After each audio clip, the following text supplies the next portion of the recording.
নমস্কার। আজ শিক্ষক দিবস।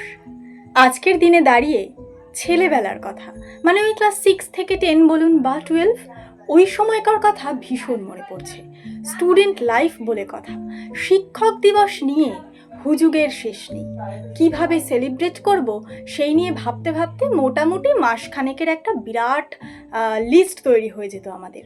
একেবারে প্রত্যেকের থেকে ঠিকঠাক করে চাঁদা তোলা, তারপর সেই চাঁদাগুলোকে বারবার করে গুনে গুনে কত টাকা টোটাল হলো, সেখান থেকে গিফটের কত টাকা হলো, ঘর সাজানোর কত টাকা হলো, বিভিন্ন রকমের হিসেব।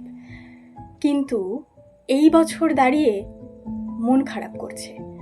আমাদের শিক্ষক শিক্ষিকারা যারা রাস্তায় নিজেদের প্রাপ্য সম্মানটুকুর জন্য লড়াই করছে, তাদের জন্য মন খারাপ করছে। উদযাপন যদিও বড় হওয়ার সঙ্গে সঙ্গে জীবন থেকে হারিয়ে গেছে, এবং সময়ের সাথে সাথে অনেক ক্ষেত্রে বুঝে উঠতে সময় লেগে গেছে যে আসল শিক্ষকটাকে বাবা মা তো বটেই, কিন্তু তারপরে মনে হয়েছে সময় বোধহয় নিজেই সব থেকে বড় শিক্ষক, শিক্ষিকাও হতে পারে। তারপর আবার কিছুদিন পরে গিয়ে মনে হয়েছে সবচেয়ে বড় শিক্ষক বোধহয় আমি নিজের জন্য নিজেই।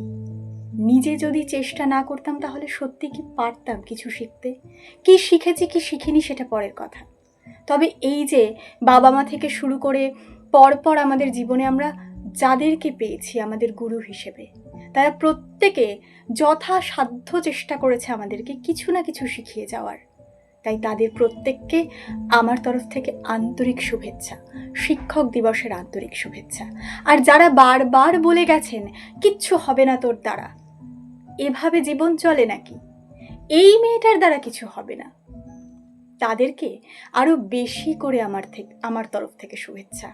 তার কারণ তাদের ওই না বলাটা প্রতিনিয়ত একটা জেদ চাপিয়ে দিয়েছিল।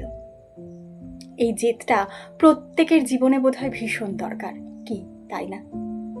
নেগেটিভিটি ব্রিংস পজিটিভিটি, এটাই বোধহয় জীবনের মূল মন্ত্র হওয়া উচিত। আমি তো সেটাই বানিয়ে নিয়েছি। তোমাদের জীবনের শিক্ষক কে বলো তো? জানিয়ে যেও।